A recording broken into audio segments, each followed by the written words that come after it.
Assalamualaikum warahmatullahi wabarakatuh. Anak-anakku sekalian yang dirahmati oleh Allah,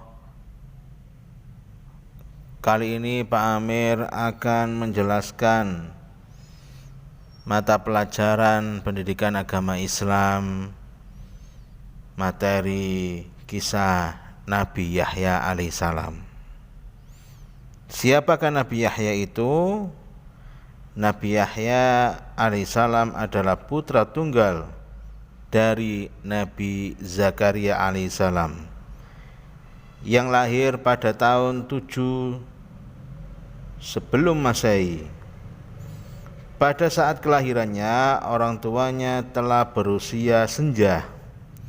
Ayahnya Nabi Zakaria alaihissalam berusia 120 tahun.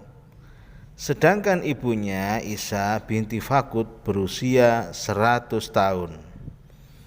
Atas doa Nabi Zakaria alaihissalam, Allah subhanahu wa ta'ala memberikan keturunan kepadanya untuk melanjutkan dakwah beliau kepada kaum Bani Israel.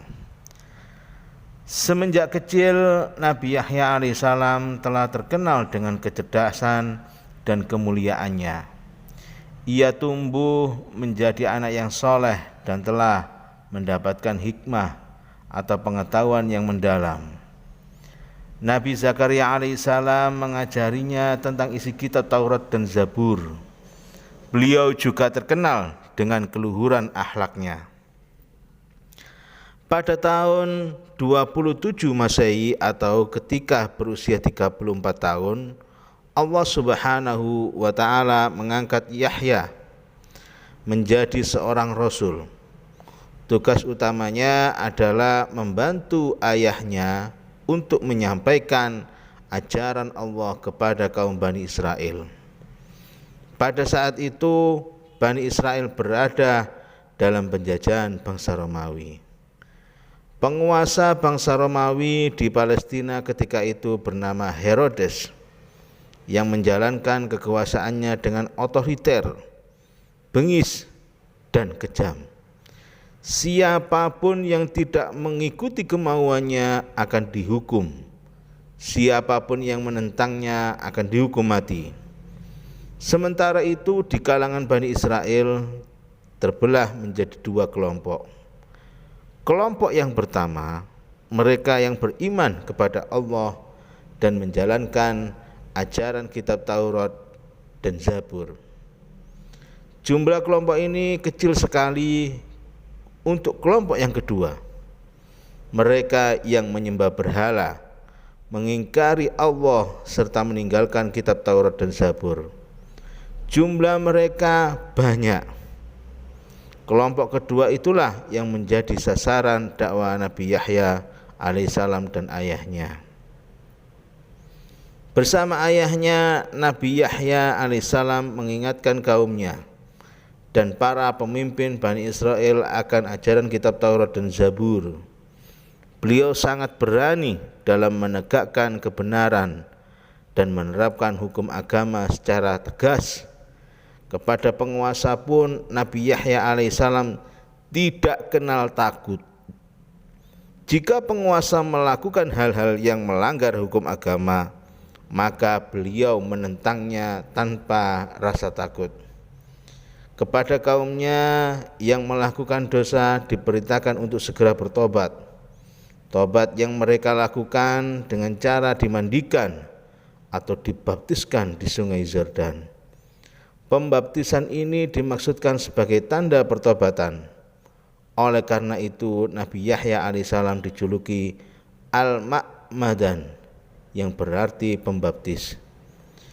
Hingga sekarang upacara pembaptisan ini masih dilakukan oleh umat Kristiani. Suatu ketika mendengar kabar bahwa Herodes akan melaksanakan perkawinan dengan anak tirinya yang bernama Herodia. Semua keluarga kerajaan menyetujui perkawinan tersebut. Masyarakat pun tidak ada yang berani menentang rencana perkawinan Herodes dengan anak tirinya karena mereka takut dihukum. Mendengar rencana Herodes tersebut, Nabi Yahya alaihissalam mengeluarkan fatwa yang melarang perkawinan seorang ayah dengan anak tirinya. Dalam kitab Taurat, perkawinan tersebut dilarang. Herodes pun sangat murka mendengar fatwa Nabi Yahya alaihissalam.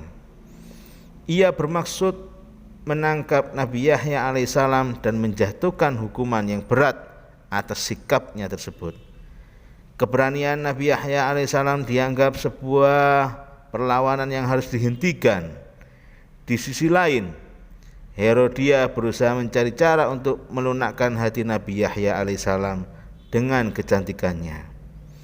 Ia merayu Nabi Yahya alaihissalam agar membatalkan fatwanya tersebut. Namun Nabi Yahya alaihissalam tidak bergeming mendengar rayuan Herodia. Melihat itu, Herodia sangat marah dan memfitnah Nabi Yahya alaihissalam.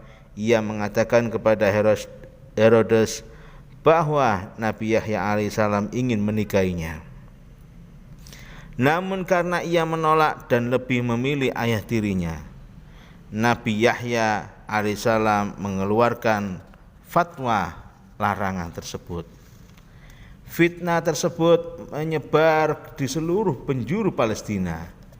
Herodes pun menyuruh tentaranya untuk segera menangkap dan membunuh Nabi Yahya alaihissalam.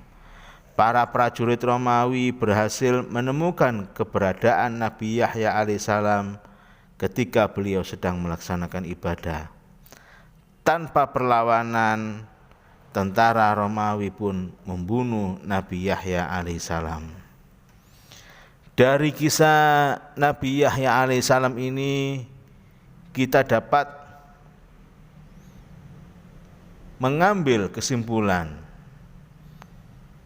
atas sifat keteladanan dari Nabi Yahya. Apa sajakah sifat keteladanan yang bisa kita ambil dari kisah Nabi Yahya ini? Yang pertama adalah berani memberantas kemungkaran.